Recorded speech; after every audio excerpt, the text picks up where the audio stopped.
Salam, hər vaxtınız xeyir olsun, dəyərli dostu və izləyiciləri. Böyük Qayıdış məşğulluqdan məskunlaşmaya verilişinin növbəti buraxılışında xoş gördük sizi. Hər zaman olduğu kimi, Böyük Qayıdış dövlət proqramının icrası çərçivəsində işğaldan azad olmuş ərazilərdə görülən məşğulluq tədbirlərindən danışacağıq.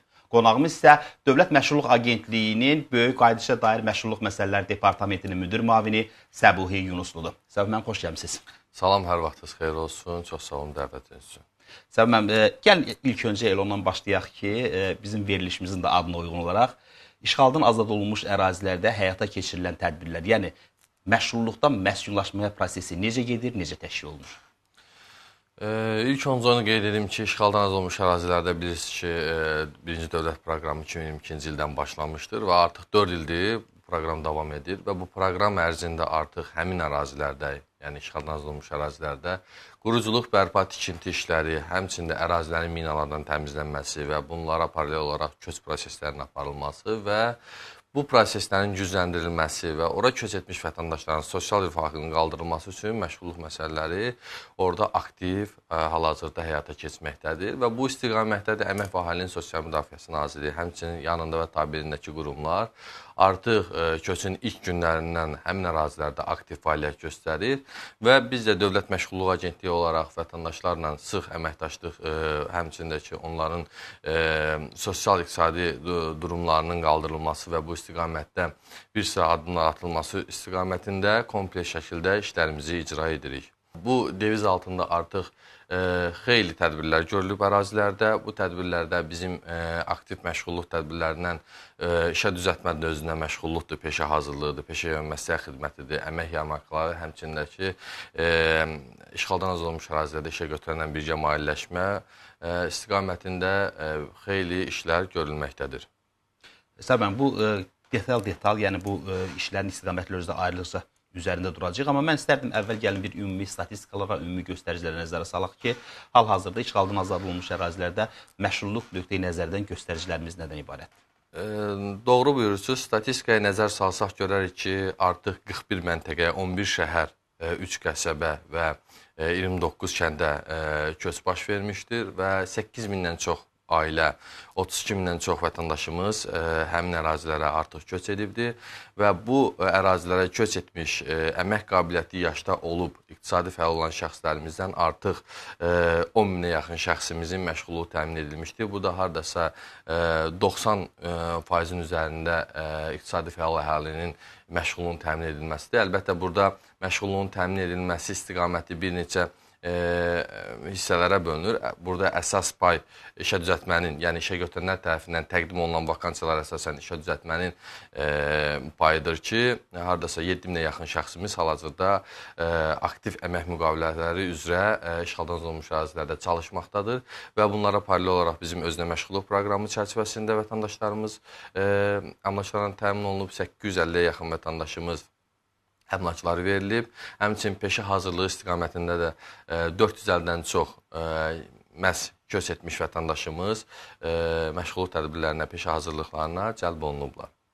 Səbən, belə peşə hazırlığı demişkən, təbii ki, öz doğma yurtlarına qayıdan vətəndaşların bir qismi heç də xüsusilə də işğaldan azad olunmuş ərazilər kontekstində əmək bazarının tələblərinə cavab verən bilik və bacarıqlara malik deyirlər və bu məqamda məhz o peşə hazırlığı aləti daha da aktuallaşır. Ümumiyyətlə, peşə hazırlığı məsələsini gəlin bir qədər açaq. İşğaldan azad olunmuş ərazilərdə istər Şərqi Zəngəzur, istər Qarabağ region iqtisadi rayonunda həyata keçirilən tədbirlər nədən ibarətdir və burada daha konkret olaraq hansı işlər görülür?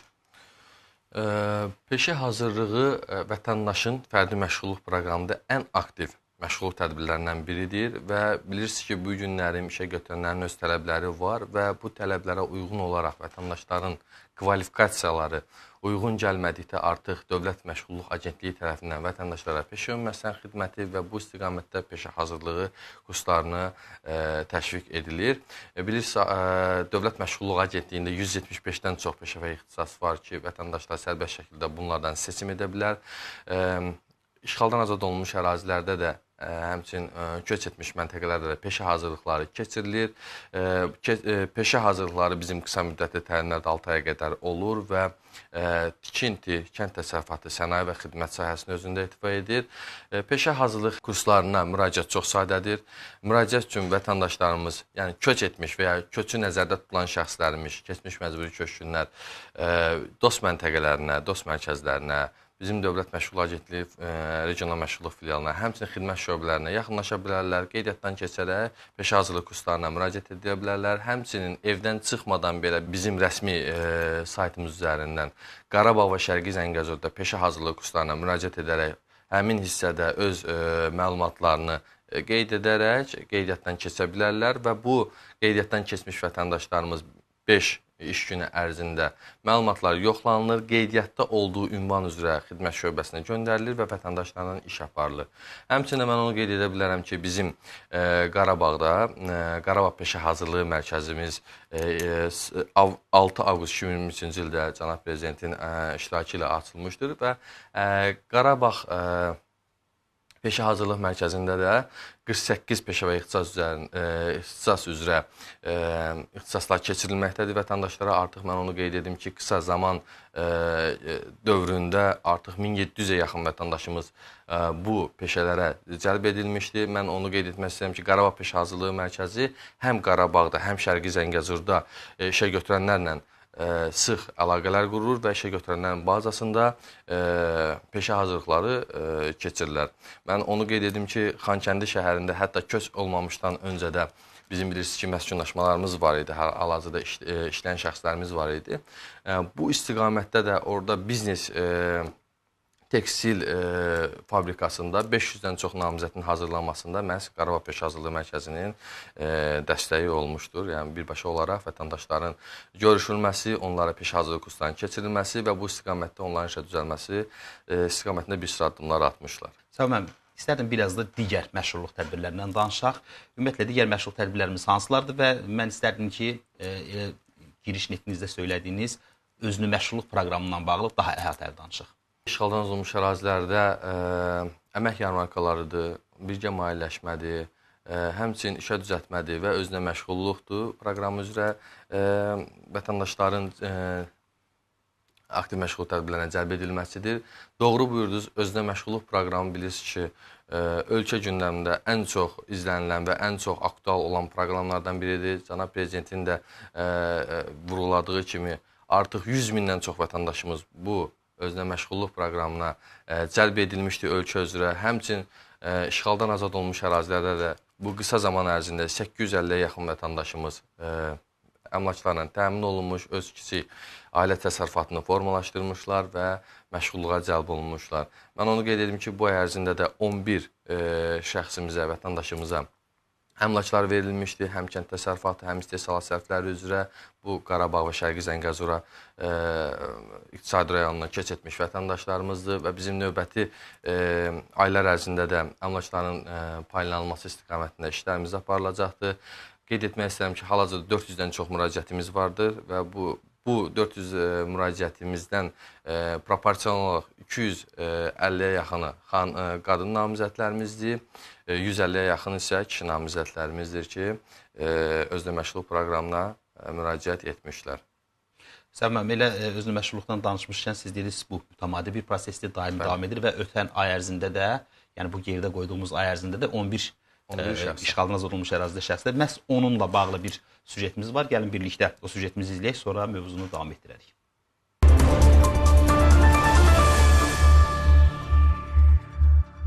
Əmək və Əhalinin Sosial Müdafiəsi Nazirliyinin tabeliyində Dövlət Məşğulluq Agentliyi işğaldan azad olunmuş ərazilərimizdə özünü məşğulluq proqramının icrasını davam etdirir. Laçın, Kəlbəcər, Ağdam, Füzuli, Cəbrayıl, Zəngilan və Xocavənd rayonları üzrə daha bir qrup şəxsə proqram çərçivəsində kiçik dərzi sexi, qadın gözəlliyi salonu, avtoelektrik xidmətləri, avto təmizləmə xidmətləri, broiler inkubatoru, poliqrafiya xidmətləri və özünü xidmət avtoyuma zərfləri üzrə avadanlıqlar təqdim edilib. Verilmiş aktivlər hesabına onlar kiçik ailə bizneslərini yaradıblar. Böyük qayıdış proqramı çərçivəsində işğaldan azad olunmuş ərazilərdə məşğulluğu təmin olunan vətəndaşlarımızın sayı artıq 9500-ə yaxınlaşıb. Bura həm öz məşğulluq proqramı, eyni zamanda müvafiq vakansiyalar üzrə işlə təminat daxildir. Bundan başqa bu ərazilərdə biz məşğulluq tədbirlərindən, aktiv məşğulluq tədbirlərindən biri olan peşə hazırlığı istiqamətində də fəaliyyətimizi davam etdiririk. Bu günə qədər Böyük Qayıdış sakinlərindən 430 nəfərdən artıq şəxs peşə hazırlığı proqramına cəlb olunub və müxtəlif əmək bazarının tələbi olan müxtəlif peşələr üzrə öz hazırlıqlarını keçiblər və onların da daha sonra peşə hazırlığı kursunu bitirdikdən sonra məşğulluqlarına dəstək istiqamətində iş aparılır. Proqram iştirakçıları özünü məşğulluq proqramı çərçivəsində qurduqları təsərrüfatlarını daim genişləndirməyə səy göstərəcəklərini bildiriblər. Avtoyuma ilə əlaqədar müraciət eləmişdim və bugünkü gündə gətirib çıxardıblar, çox sağ olsunlar. Avadanlıqlar bunlardır, deməli, tostorandır, yüzübdür, köpük vurandır. Onlar da hamısı. Burada Şuşa yolunda, biz elə deyirik, Laçın-Şuşa yolunda orada yer hazırdır. İndi avadanlıqların hamısını köçürdəcək yola, orada başlayacağım işləməyə. Məşğulluğa müraciət eləmişdim. Hardasa bir il bundan qabaq. Sağ olsunlar, bu yönlərdə aparatlarımı gətiriblər.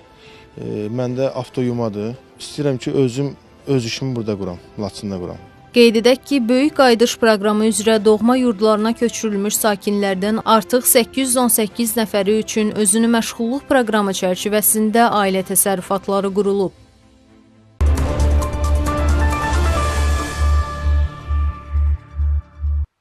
Bəli, süjetimizi izlədik. Səbəb mən istərdim digər bir məşğulluq alətinə, məşğulluq tədbirinə nəzər salaq. Bu əmək yarmarkalarıdır. Əmək yarmarkaları təkcə işsiz və iş axtaran şəxs üçün yox, həm də işə götürənlər üçün bir dəstək alətidir və işğaldan azad olunmuş ərazilərdə də mütəmadi keçirilir. Ümumiyyətlə, əmək yarmarkalarının əhəmiyyəti nədən ibarətdir?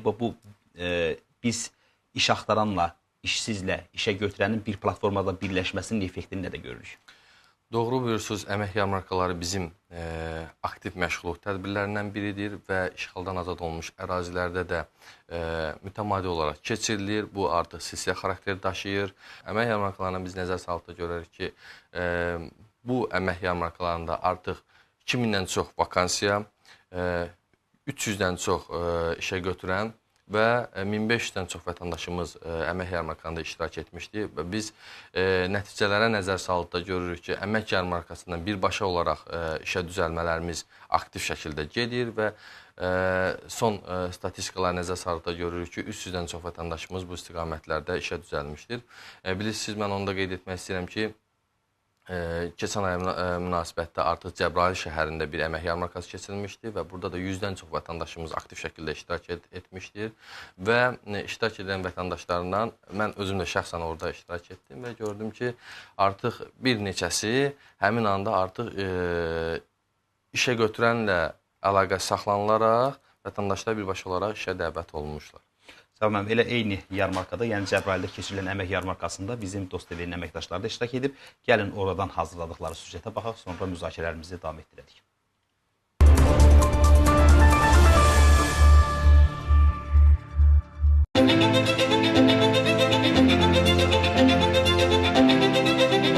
Əmək və Əhalinin Sosial Müdafiəsi Nazirliyinin tabeliyində Dövlət Məşğulluq Agentliyi Cəbrayıl, Qubadlı və Zəngilan rayonlarında Prezidentin xüsusi nümayəndəliyinin dəstəyi ilə Cəbrayıl rayonunda növbəti əmək yarmarkası keçirilib. Aktiv məşğulluq tədbirində işsiz və iş axtaranlara 20 müəssisə, mühəndis, aqronom, nəqliyyat üzrə mütəxəssis, mexanik və sair kimi peşə istiqamətləri üzrə 100-ə yaxın vakansiya təqdim edib. Bugünkü əmək yarmarkamızda 20 işə götürən iştirak edir. Onlardan 13-ü özəl, 7-si isə dövlət qurumlarıdır. Bu əmək yarmarkasında təxminən 100-ə yaxın vakansiya təqdim olunub vətəndaşlarımız üçün. Vakansiyalarda minimum əmək haqqı 450, maksimum əmək haqqı 2400 manat təşkil edir. Hal-hazırda gördüyünüz kimi vətəndaşlarımız aktiv iştirak edir. Əlbəttə, biz əmək yarmarkası ilə bərabər daimi işə götürənlərlə dərin masaların təşkili, birgə maliyyələşmə proqramları, özü məşğulluq proqramları, peşə hazırlıq kurslarının təşkili və bu istiqamətdə mütəmadi olaraq biz tədbirlər həyata keçiririk və bu tədbirlər artıq silsilə şəklini alır. Vakansiyalara müraciət edənlərə iş yerləri üzrə tələblər barədə məlumat verilib, uyğun şəxslərin qeydiyyatı aparılıb. Bir ay olar ki, artıq Cəbrayılda yaşayırıq. Mən inşaat mühəndisiyəm, kolleci bitirmişəm, amma memar dizayner olaraq çalışıram. Yəni çalışırdım daha öncə. Bura gəldik, bu günə bu yarmarkada iştirak etməyimin məqsədi öz ixtisasımızı iş tapmaq və Cəbrayılı daha da inkişaf etdirməkdir bu sahədə, inşaat sahələrində. Uyğun vakansiyalar var, artıq qeydiyyatdan keçmişəm, yəqin ki, əlaqə saxlayacaqlar. Təcrübəmi soruşurlar, maraqlanırlar, sağ olsunlar, yəni ətraflı məlumat da aldılar. Böyük ehtimal əlaqə saxlayacaqlar. Horoğlu kəndinin sakiniyəm. Mart ayında köç etmişik bura. İş üçün gəlmişdim mən də bura. Müxtəlif şirkətlərlə görüşlər keçirildi. Bəzi qeydiyyatlar aparıldı. İndi gələcəkdə işlə təmin eləyəcəklər yəqin Allah'a şükür. İxtisasım mühəndis elektrikdir. Elə o işlə də o ixtisasa görə gəlmişdim. Əvvəllər də elə elektrik işləmişəm. Qeydiyyatlar apardılar, söz verdilər, görə şükür. İxtisasım müəllimədir. Bizim burada prezidentin nümayəndəliyinə müraciət eləmişdik. Sağ olsunlar, ixtisasım üzrə məni yarımştat qəbul ediblər bağçada. İnşallah MİQ imtahanlarına da hazırlaşırıq məktəbə daxil olmaq üçün. Bugünkü əmək yarmarkasına da gəlmişəm, mənim qızım Türkiyədə yaşayır. O gələndə burada Azərsunun ofisləri dedi açılır. Çox böyük işlər olacaq, böyük proyektlər var. Onun üçün gəlmişəm ki, günortadan sonra həm yarımştat bir iş tapım özüm üçün, həm də qızım üçün. İnşallah da yaxşı olar. Tədbirdə Agentliyin Qarabağ Peşə Hazırlığı Mərkəzi də öz stendi ilə iştirak edib. İşsiz və iş axtaranlara mərkəzdə təşkil edilən peşə kursları, bu kurslara müraciət qaydaları barədə məlumat verilib. Qeyd edək ki, ötən dövrdə Dövlət Məşğulluq Agentliyi işğaldan azad edilmiş ərazilərdə 36 əmək yarmarkası, bir peşə yarmarkası keçirib.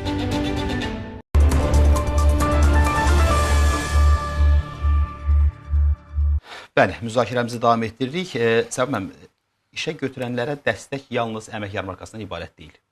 Dövlət Məşğulluq Agentliyinin əsas fokusu əmək bazarıdır və işsiz və iş axtaran şəxslərdir. Amma bunun digər bir tərəfi də işə götürənlərdir. İşə götürənlərlə əməkdaşlıq edilmədən, işə götürənlərə dəstək layihələri icra etmədən məşğulluq təsəvvür etmək mümkün deyil. İşə götürənlərlə bağlı hansı dəstək layihələrimiz mövcuddur? Doğru buyursunuz, işə götürənlərə biz nəzər saldıq. Biz ilkin olaraq işğaldan azad olmuş ərazilərdə fəaliyyət başlayanda bizim 11 işə götürənlə əməkdaşlığımız var isə, bu gün artıq 300-ə yaxın işə götürənlərlə biz əməkdaşlıq edirik. Sosial proqramlar, sosial dəstək layihələri keçirdirik. Bilirsiniz, işə götürənlərin bu günlərin bizim işsiz şəxslərdən və iş axtaranlardan öz tələbləri var. Vakansiya tələblərini çıxardıqda baxırıq ki, həmin vakansiyalara uyğun kvalifikasiya şəxslərin tapılmasında bir qədər çətinlik çəkilir və bu çətinlikdə aradan qaldırılması üçün bilirsiniz, Dövlət Məşğulluq Agentliyi bir qədər öncə söylədiyim kimi həm Qarabağ Peşə Hazırlığı Mərkəzində, həm digər bizim rayonlarımızda peşə hazırlığı kursları təşkil edir və burada məqsəd işə götürənlərə ixtisaslı bugünkü günün əmək bazarının tələblərinə uyğun olaraq kvalifikasiyalı vətəndaşların yetişdirilməsi və həmin işə götürənlərə təqdim edilməsidir. Burada biz həm işə götürənlərin işini bir qədər azaltmış oluruq, yüngüllətmiş oluruq. Soruşsaz necə? Mən qeyd edim ki, işə götürənlər oturub orada işçi axtarmır aylarla, günlərlə öz efor sərf eləyərək və yaxud da elanlar verərək işçi axtarmır. Artıq bizə müraciət edərək ərazidə olan işsiz və iş axtaranlar, həmçində ixtisaslı kadrlar, əlbəttə ki, bilirsiniz ki, quruculuq bərpa işləri getdiyinə görə orada mühəndislər, geoloqlar, bu ixtisaslar üzrə də ehtiyac var həmin kadrlara və bu istiqamətdə Dövlət Məşğulluq Agentliyi işə götürənlərə dəstək olur. Həmçinin biz mütəmadi olaraq dəyirmi masalar keçiririk, artıq 19 dəyirmi masa keçirilmişdir ki və həmin dəyirmi masalarda işə götürənlərin, onların vakansiya tələbləri öyrənilir və bizim işə götürənlərə münasibətdə həmçinin birgə maliyyələşməmiz vardır ki, bu istiqamətdə də onlara dəstək mexanizmi kimi dəstək oluruq. Birgə maliyyələşmədə bilirsiniz ki, vətəndaşa əmək haqqısının bir hissəsini Dövlət Məşğulluq Agentliyi tərəfindən ödənilir və burada əsas şərt ondan ibarətdir ki, vətəndaş minimum 3 ay, maksimum 2 il müddət ərzində əmək müqaviləsi bağlanmalı və bu müddət ərzində Dövlət Məşğul Agentliyi tərəfindən vətəndaşın əmək haqqısının bir hissəsi, yəni yarı hissəsi ödənilir. Onu da qeyd edim ki, hal-hazırda işə götürənlərlə bizim əməkdaşlığımız davam edir və biz onların gündəlik olaraq vakansiya ehtiyaclarını həm telefon vasitəsilə, həm görüşlər vasitəsilə alırıq. Və bu istiqamətdə həm köç edəcək vətəndaşların təhlili aparılır və köçdən öncə vətəndaşların məşğulluq təsnifatları öyrənilir. Köçdükdən sonra hansı ixtisas üzrə işləmək istəyirsə, artıq biz onları təhlil edirik və öncədən işə götürənlərə təqdim edirik ki, növbəti köç kərvanında bu şəxslər olacaqdır. Yəni, bu şəxslərdən kimləri cəlb etmək istəyirsinizsə, uyğun bilirsə, onlar bu vətəndaşlarla əlaqə saxlaya bilərsiniz. Mən də onu qeyd etmək istəyirəm ki, son dövr ərzində 6000-dən çox köç edəcək vətəndaşlarla əlaqə saxlanılmış, məşğulluq tarixçələri öyrənilmiş və həmin vətəndaşların məlumatları işğaldan azad olmuş ərazilərdə fəaliyyət göstərən 29 ən iri işə götürənə təqdim edilmişdir və 400-dən çox vətəndaşımız bu istiqamətdə köçdən öncə işə düzəlmişdir.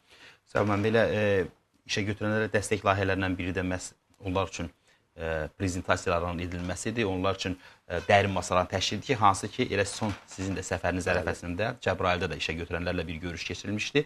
Əməkdaşlarımız orada olub, oradan hazırladığı süjeti təqdim edək, ondan sonra müzakirəmizi davam etdirərik.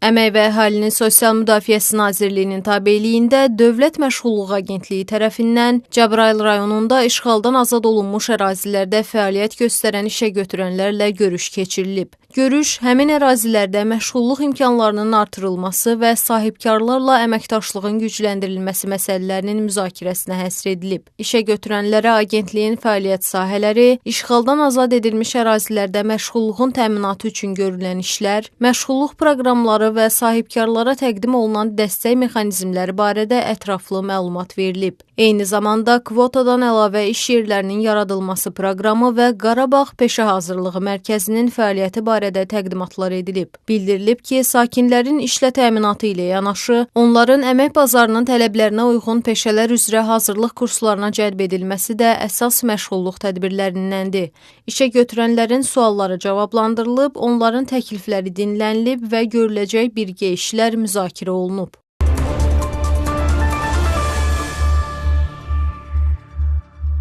Bəli, dəyərli dost TV izləyiciləri, mövzunu studiyamızda davam etdiririk. Səbəb işə götürənlər deyəndə adətən ağlı özəl sektor gəlir. Amma xüsusilə də işğaldan azad olunmuş ərazilərə münasibətdə formalaşan vakansiyaların ciddi bir, əhəmiyyətli bir hissəsi məhz dövlət sektorunda formalaşır və dövlət qurumları ilə də bu istiqamətdə əməkdaşlıq vacib rol oynayır. Hansı addımlar atılır, hansı işlər görülür? Bu haqda sizlərdən məlumat verərdiniz. Əlbəttə, doğru buyurursunuz. Bu gündən dövlət sektorunda payı işğaldan azad olmuş ərazilərdə yüksəkdir. Mən onu qeyd etmək istəyirəm ki, 27 mart 2004 tarixli əlaqələndirmə qərargahının qərarına əsasən məhz işğaldan azad olmuş ərazilərdə dövlət sektoru, podracı və subpodracı şirkətlər 2024-cü ildə 50%, 2025-ci ildə 70% və 2026-cı ildə 90% işçisinin, yəni işə götürdüyü vətəndaşın 90%-ı məhz köç etmiş vətəndaşlardan olmalıdır. Qeyd edim ki, hal-hazırda biz işğaldan azad olmuş ərazilərdəki vakansiyalara baxdıqsa görərik ki, dövlət sektorunun payı daha çoxdur. Və bizim də Dövlət Məşğulluq Agentliyi olaraq dövlət sektoru ilə mütəmadi iclaslar keçirilir. Bilirsiniz ki, ayda 2 dəfə olmaqdan Əmək və Əhalinin Sosial Müdafiəsi Nazirliyinin inzibati binasında məhz həmin işə götürənlərlə, iri ərazidə fəaliyyət göstərən işə götürənlərlə iclaslar keçirilir. Qeyd etmək istəyirəm ki, son zamanlarda Anama şirkəti ilə, bilirsiniz ki, Minət Təmizləmə Agentliyi ilə, Dövlət Məşğulluq Agentliyinin bu istiqamətdə artıq 270-dən çox vətəndaşımız peşə hazırlıqlarına cəlb olunmuş və mina təmizləmə istiqamətində müvafiq biliklər əldə edərək bu istiqamətdə işlərə başlamışlar. Həmçində bildirmək istəyirəm ki, dövlət müəssisələrindən olan SOCAR-ın tərkibində yerləşən Azəriqaz İxracat Birliyi ilə də Dövlət Məşğulluq Agentliyi sıx əməkdaşlıq edir və bu çərçivədə də 50-dən çox vətəndaşımız peşə hazırlığı kurslarına cəlb olunaraq həmin Azəriqaz İstehsalat Birliyinin nəzdində işlərə başlamışlar. Səbəb mən minnətdaram, çox sağ olun. Gəldiniz, suallarımızı ətraflı cavablandırdınız. Siz də sağ olun, təşəkkür edirəm dəvətiniz üçün. Dəyərli dostlar və izləyiciləri, Böyük Qayıdış məşğulluqdan məskunlaşma verilişinin növbəti buraxılışında görüşmək ümidi ilə salamat qalın.